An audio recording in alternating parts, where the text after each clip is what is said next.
so résultat autopsie bi daal dinañu ko fésal ginnaaw certificat de genre de mort bi moom parquet bu Saint-Louis moo sàkk woon ngir ñu def benn autopsie fii ci hôpital Idrissa Pouye bu Grand Yoff autopsie bi li mu génnee moo di benn décès bi nga xamante ne ni c'est dû à une tumeur de foie décompensée en hypertension portale loolu la ñu bind ñoom médecin légiste bi loolu la daal di rek xamle tey cuun mais gis nañu également famille bi def ñoom itamit benn communiqué ñoom seen communiqué lu ñu ci wax moo di nous disons non au mensonge non à l'impunité nee nañu seen doom dañu ko rek dóor ba mu gaañu ay agent de police ñoom ñoo amal li ni mel mu ñàkk bakkanam kon tey dañoo bëgg a étouffer dëgg bi détourner regard bi am ay nit yi nga xam ne dañoo bëgg a setal seen bopp moo tax ñu bëgg leen indil li nga xamante ne ni moo di li ñu jàpp ci résultat autopsie bi waaye nee na ñu ngi dénoncer bu baax a baax avec force cette tentative de dissimulation la vérité ne se négocie pas la douleur d'une famille ne s'efface pas avec une manipulation. ñoom ginnaaw bu autopsie bi génnee. Il doit pas y avoir de manipulation ni une tentative de manipulation de la vérité parce que la vérité doit être connue. Et pour rendre justice, n'est-ce pas, à un concitoyen, à un compatriote. Mais problème bu amee xam nga ñun fekkewuñu ko. mais problème bi amee ci wàllum bi yoon dafa prévoir ni ñu koy defee. mooy dans tous les cas c'est un cadavre, n'est-ce pas. mooy nit koo xamante ni àndul ak maanaam nekkatul ak bakkan. ci loolu yoon lu mu wax mooy sëñ bi soxna si.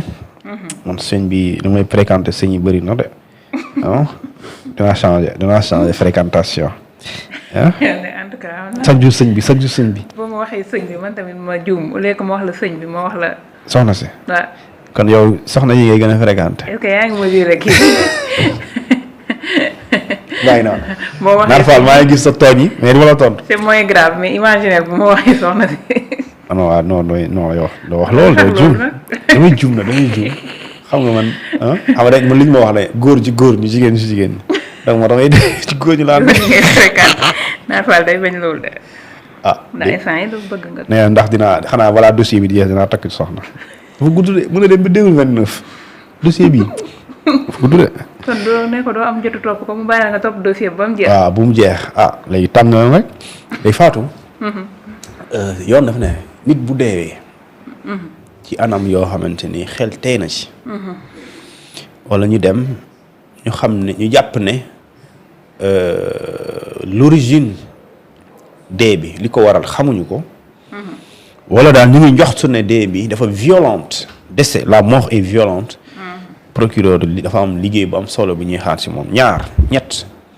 dafa war a jóg dem fa wala mu yónni ginnaaw bu ñu ko yëgalee. biñ ko yëgalee mu def première constatation bi su constaté dee bi ba pare dafa war a defarlu autopsie parce que xel dafa tey ci loolu bu defar la autopsie mu xaar résultat yi. bu résultat yi attesté ne dee bi naturelul yoon daf ko waxaat ne da ngay def lu ñu tuddee ouverture d'une information judiciaire pour xam effectivement lan mooy dëgg. moo tax mu ne la. en cas de découverte d'un cadavre article 66 du code de procédure pénale. qu'il s'agisse de mort, qu'il s'agisse ou non d'une mort violente, mais si la cause en est inconnue ou suspecte, l'officier de police judiciaire, d'accord, qui en est avisé, informe immédiatement le procureur de la République, se transporte sans délai sur les lieux et procède aux premières constatations. Le procureur de la République se rend sur place s'il le juge nécessaire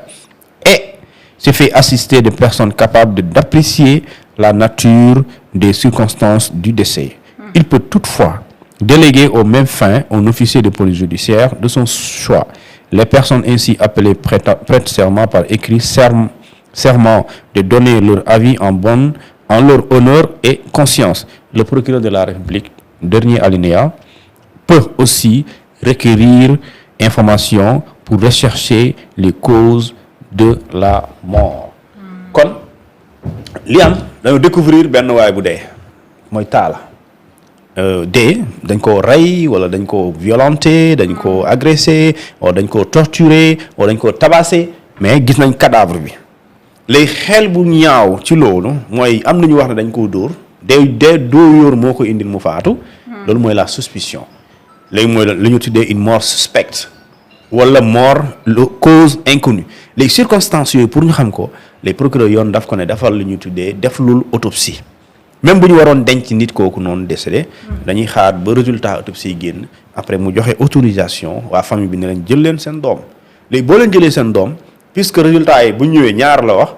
mën a wax benn la ci wax soit la mort est naturelle soit elle ne l'est pas si la mort est naturelle amul information judiciaire dañuy dem suul bi ñu fa lay jeexee si elle est naturelle mais si la mort n'est pas naturelle kooku le procureur yoon da ko ne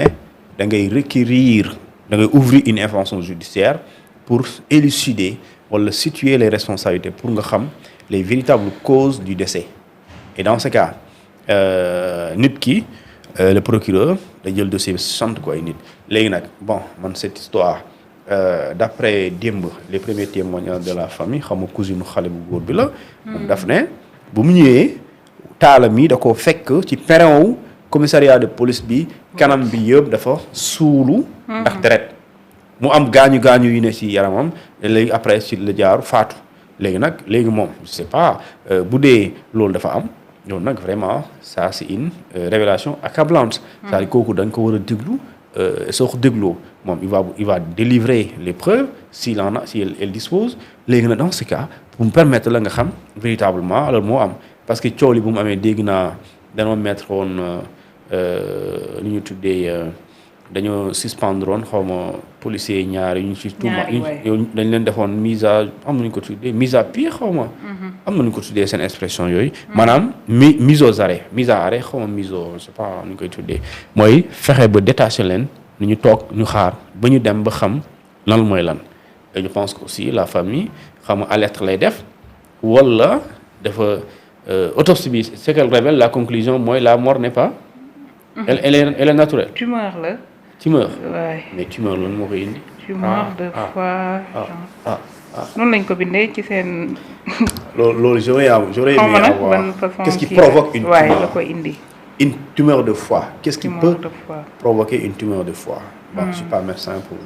apprécier ça. mais xëy na médecin yi yéen ñi nekk ci merci kii bi cat bi lan moo mën a provoquer tumeur de foie wala yan mbir ñoo mën a provoquer tumeur de foie pour xool est-ce que explication soxna si ak lii dafay corroborer léegi nag si en conclusion la mort est naturelle xaw ma ndax famille da ciy kontaan waaye nag doo am information judiciaire su dee mort bi jàpp na ne elle n'est pas naturelle mooy lii vraiment loxo nit nga ci biir procureur day tëj information judiciaire dans ce cas et su boobaa nag enquête bi dina continuer dina wéy képp ku ci laale dañ lay woo bu dee jàpp nañ sa culpabilité daa attesté dañ lay téye wala ñu njoxtu ne yow ñu am suspicion ci nga bokk dañ lay arrêté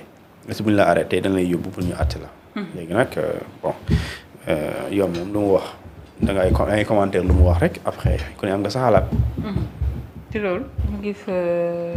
Madiambal peut-être ci côté communication bi Sonko def mu jël ko indiwaat ko ci li nga xam ne xew na ca Rosso xew également ca Cambérène nee na ñetti xale yi nga xam ne ñàkk nañ seen bakkan Sonko wax na ba noppi jaalewul tudd leen ci discours am peut-être moom itamit mu ngi jéem a xool yan faay la mën a génne ci discours bi nga xam ne premier ministre def na ko. waaw kii neen tumeur de foie s'il était alcoolique ñun xamuñu woon ñun xamuñu ndax s'il était alcoolique ou pas c'est pas xamul loolu de bon nee na déggul benn yoon premier ministre jaale d'abord waa fële tudd sax Cambérène ak kenn waa Saint-Louis ak ki dëkk Saint-Louis bon xam nga je sais pas comment nu ma koy commenter mais bon l'idéal bu dee yàqul dara nga jaale day gën a rafet d'ailleurs day gën a am solo nga jaale léegi nag politique la ñu war a éviter aussi di ko def di utiliser circonstances douloureuses de certaines familles sénégalaises qui se trouvent dans des deuils yoo xamante ne seen doom dañoo décédé surtout bu nekk si ñoom parce que foofu l'intervention du premier ministre mënoon na empêcher mënoon na perturber wala déranger déroulement li nga xamante ni moom mooy procédure yooyu xam nga li am Cambérène ba léegi kooku su dee am na liñ ci war a wax mooy dina am enquête wala am na enquête buy nekk en cours parce que agent bi daa porte plainte d'accord ki nga xamante ni moom mooy famille am na famille Thierno Ba bu génn défendre seen doom ne liñ koy tuumaal dara amu ci xale bu yaru la xale bu am métier di liggéey nekkul ci yooyu parce que dañ doon wax ay agresseur lañ peut-être benn média moom moo ko fesal nee na nekku ci nee na seen doom nekku ci yooyu nee na nekku ci yooyu nee na ku xam Cambérène ci communiqué boobu xam nga ne xale yi dañuy dem ci plage bi nekk foofu yenn guddi di football après yu ñibbi léeg-léeg waaw nee na mën naa am bu policiers yi ñëw tiitaange moo ko yóbbu woon parce que xale bu dal la moo ko yóbbu woon ba mu tiit mu jàpp ne parce que dañoo def tir bal ci kaw di sommet pour tiital leen xaw ma pour napp leen xaw ma lan après ci la peut-être mën na am ci la nekk daw dugg ci géej gi léegi genre yooyu kenn xamagul mais tey yenn position bon peut-être mënul na jaale mais mënul wax ne waaw diw moo tooñ wala diw la ñu tooñ kooku enquête moo ko mën a déterminer léegi jaale moom loolu je pense que tout Sénégalais bu décédé ci circonstances yoo xamante ni xamuñu nature décès bi d'accord autorité wax ci moom vraiment pour jaale mastawu coono wala mastawu la famille loolu moom lu baax la lu jaadu la lu war a am la su dee am na occasion exprimer wu léegi nag dugg ci biir dossier bi comme quoi lii la ñuy def wala lii moo am wala diw moo tooñ kooku du cëru premier ministre di cëru président mooy sénégalais bu am lu ko naxee wala premier ministre wala ministre bi mu jóg mastaw ko su ko mënee jàppale mu jàppale ko su waree am enquête bu dee mun da ciy wax mooy responsabilité yi dina leen situer lépp luñ ci war état dina ko def loolu moom cëram la mais ne di apprécier diw moo tooñ wala waa Cambérène danoo def nii wala danoo def lale loolu vraiment du responsabilité premier ministre wala taxaw naan police lii dafa war a bàyyi yu muy def loolu vraiment lu aussi du yëfam maintenant nag mën na ne toutes les responsabilités seront situées d'où qu'elles puissent venir bis boobaa loolu mooy cër bi. ci loolu Seneweb mi ngi ñuy xamal ni lu jëm ci Fatou Talla Keita ca Rosso Sénégal enquête bi mi ngi wéy élément yu commissariat central bu Saint-Louis ñoom arrêté nañ 2 policiers yi nga xamante ne nii ñoom lañ ci tudd actuellement ñu ngi leen placé en garde à vue ci rek sur instruction du procureur de la République interrogatoire yi ñu ngi koy wéyal ba tey. ñaari policiers peut-être yi ñu doon tudd ñoom def nañ leen garde à vue. waaw léegi loolu mooy début d'une procédure. parce que nit bu ñu la tuddee ci dara. joxtu na yow nga. waaw suspect nga jusqu'à ce que l'enquête atteste le contraire bon jusqu'à l'enquête atteste lu ñu tuddee une innocence approximative wala une culpabilité. Boo xamante ni mën nañ joxtu ne mu am la gën a jege. et dans ce cas bu ñu la dégloo ñu gis ne yow parce que nag soxna si li mu wax. dugal na gars yi de. parce que bu waxee ne damaa ñëw fekk ci perron bi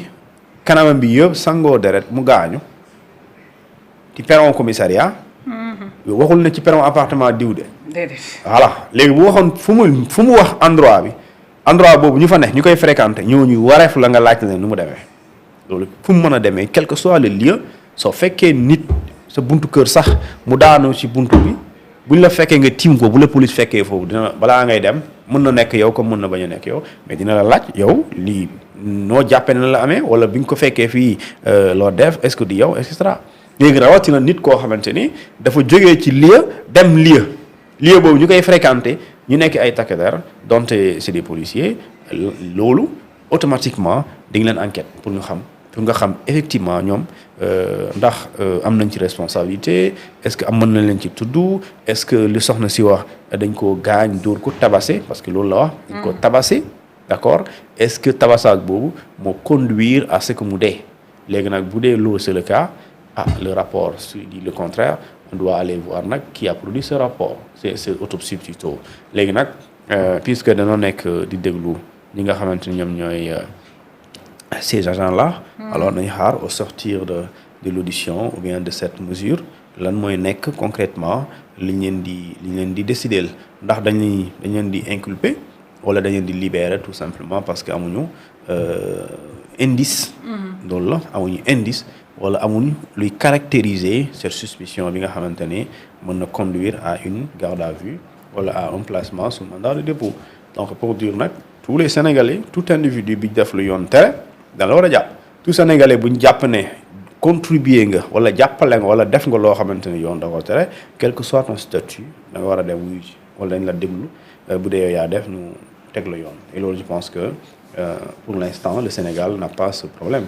Ce problème parce que on a vu des policiers qui ont été arrêtés, on a vu un gendarme de haut niveau qui a été arrêté et mis en prison. Et loolu man mosuma dégg un colonel. bu ñu envoyé prison mu nekk en service mosuma ko dégg Sénégal mais gis naa ko ren. wala gisoo te ancien patron de la gendarmerie d'ailleurs envoyé en prison puis libéré. Pour dire que tous les Sénégalais doivent être d'égale dignité.